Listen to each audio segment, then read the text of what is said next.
વરસાદના વિરામ સાથે ગરબા રસિકોમાં ઉમંગ અને ઉત્સાહ વર્તાવા લાગ્યો છે ત્યારે તપોવન સંસ્કાર કેન્દ્ર ખાતે પ્રથમવાર આયોજિત નવરાત્રી મહોત્સવ અંતર્ગત પ્રી નવરાત્રીનું ભવ્ય આયોજન કરાયું હતું, જેમાં ખેલૈયાઓ મન મૂકીને ગરબે ઘૂમ્યા હતા। ગુજરાતની વૈશ્વિક સાંસ્કૃતિક ઓળખ એવા નવલા નોરતાનો પ્રારંભ 3 ઓક્ટોબરથી થયો છે। ભરૂચના જાડેશ્વર સ્થિત તપોવન સંકુલ ખાતે પ્રથમવાર યોજાયેલ નવરાત્રી મહોત્સવના રિહર્સલ સમયે પ્રી નવરાત્રીનું ભવ્ય આયોજન ગાયક વૃંદના સથવારે કરવામાં આવ્યું હતું, જેના અદ્યતન સાઉન્ડ સિસ્ટમ અને ગાયક વૃંદના સથવારે ખેલૈયાઓએ ગરબાની રમઝટ બોલાવી હતી।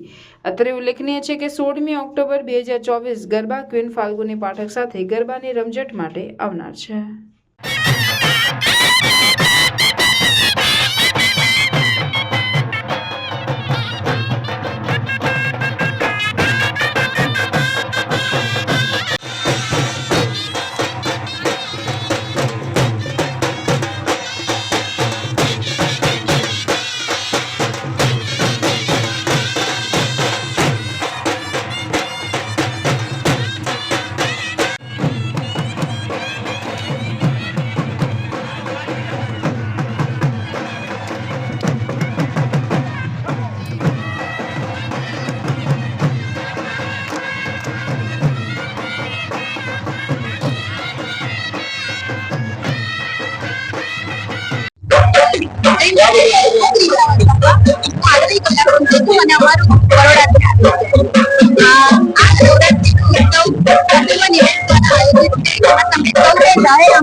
હે ડમર વાગ્યા ને માના વેળા વાગ્યા, ભરૂચ શહેરમાં વેળા વાગ્યા, હે ગરબે રમે ને મારી ગરબે રમે, ભરૂચ શહેરમાં ગરબે રમે।